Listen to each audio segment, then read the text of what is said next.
How can you tell if a certain food is good for you or bad for you? And if you've been following me for a while, you probably have heard talk a lot about scientific evidence and evolution and all of those things, but ultimately it boils down to how do you feel about a certain food? Can you eat sourdough and feel fine? Does maybe a certain plant make you feel less than good in your stomach?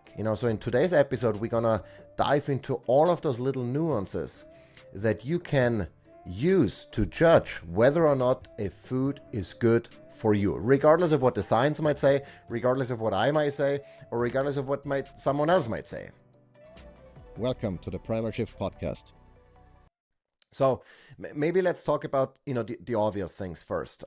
You can obviously look at your biomarkers, your blood work, etc., to kind of find out. You can do body scans to measure your bone density, your fat tissue, your fat body percentage, and all of those things to kind of figure out, okay, is what you're doing working for you in the long run? The problem is that with most of those markers, they take some time to change. So it might take a little while for, if you adopt a new dietary lifestyle or you include a new food in your diet, for that to reflect in your blood work and in your body scan. Might take years in some cases, so it's not very easy to judge initially, but obviously, I keep close tabs on my blood markers, on my body scans, etc., on my bone density, all of those things to figure out if my lifestyle overall is conducive to optimal health or if there's maybe something that I need to change. But from a more short-term perspective, when you eat something, when you drink something, how can you tell if that food is good for you or not? And one of the easiest ways to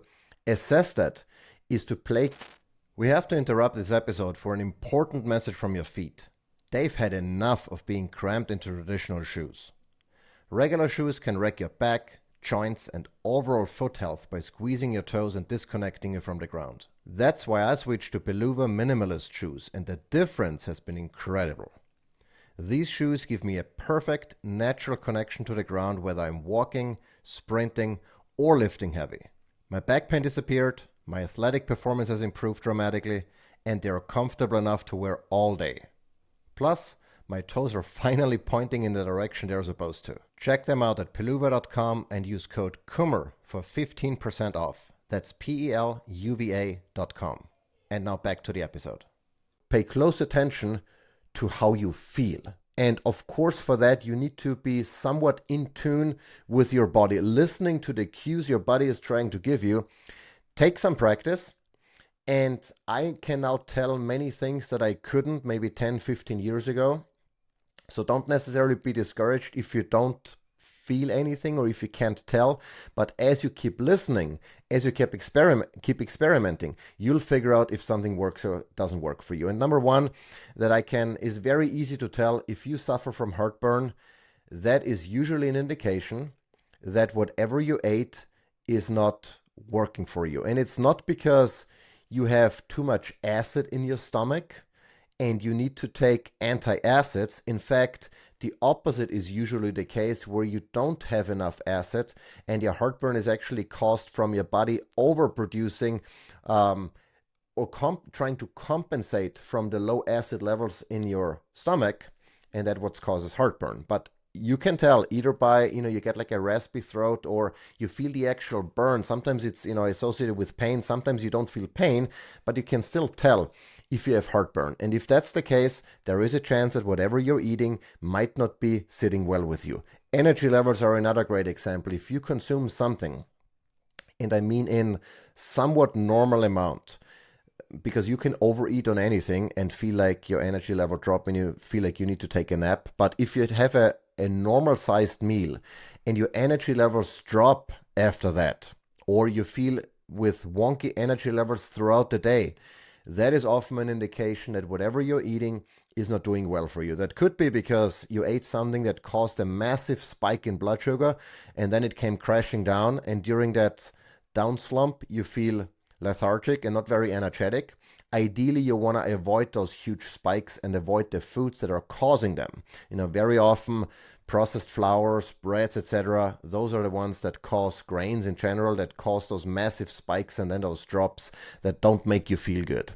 You can also tell based on your skin. Is your skin breaking out? And you don't necessarily have to suffer from acne or eczema or some of those more severe inflammatory skin conditions that are almost always caused by the food you're eating. It could be something like, bumps. It could be, dry skin. It could be dandruff, if you're talking about scalp. So there are many indications of if your skin doesn't look clear and good and feel, not extremely dry, that's an indication that something you're eating might not be good for you. Mood swings is another great example. Obviously, those can have hormonal, factors as well, especially if you're, menstruating woman, but also in men.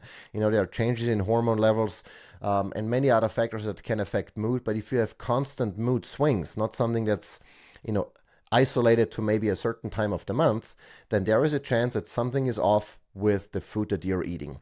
Joint pain is another great example. I mean, obviously, if you injure your joints, like I just did doing CrossFit, that's an acute inflammation, an acute injury that can be painful. But if you have chronic joint issues where you feel achy and stiff and all of those things all the time or for most of the time, that's usually an indication that you're eating something that causes that low-grade inflammation that you can fix and avoid by just identifying the food and avoiding it.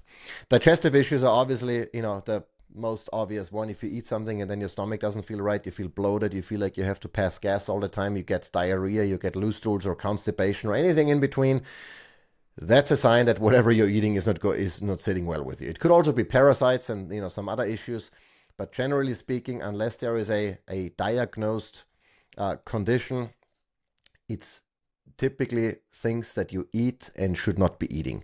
Bad breath is another great example, and I'm gonna use this because here's the thing.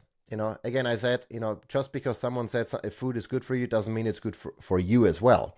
Or if someone says food is generally a health food, that doesn't necessarily mean it's also good for you. And I'm going to give you one example, and that is raw milk. My wife, raw cow's milk, even A2, grass-fed, all the 9, local farm, all of those things, she gets bad breath by consuming that milk. I know that my body odor changes, and we're going to talk about odor in generally, be it body odor, be it bad breath, be it smelly farts, whatever the case might be. Those are indications that the food might not be ideal. Now, with body odor, I want to say that if you smell in a way that some might consider, oh, it's a manly smell or whatever, or it's you smell like you've there might be certain odors that are maybe normal, that are maybe you're supposed to be smelling like this, and it's just in our society we've gotten to a point where we don't want to smell anything about anyone, so I'm not saying that all body odor is necessarily bad and an indication of poor food choices, but if you smell incredibly terrible, where people like running away from you, or like, ooh, what is this, chances are you're eating something that might not be good for you, and it doesn't really matter where that odor originates from, mouth, your butt, or, your armpits. And those are things to keep into account. So if you notice any of that, then think about, okay, what have you eaten and how is that related to some of those issues? I can tell if I consume certain carbohydrates, like for example, if I consume too much rice, I get heartburn.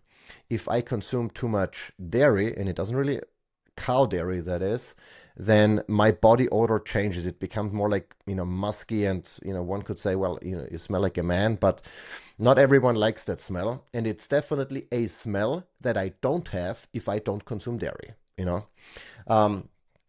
I can tell also with certain foods that my skin breaks out, and not breaking out in a terrible way. I can feel like mild bumps here. My wife notices like redness. My daughter, she gets dandruff if she consumes dairy. So there are certain indicators. My wife, as I mentioned, bad breath.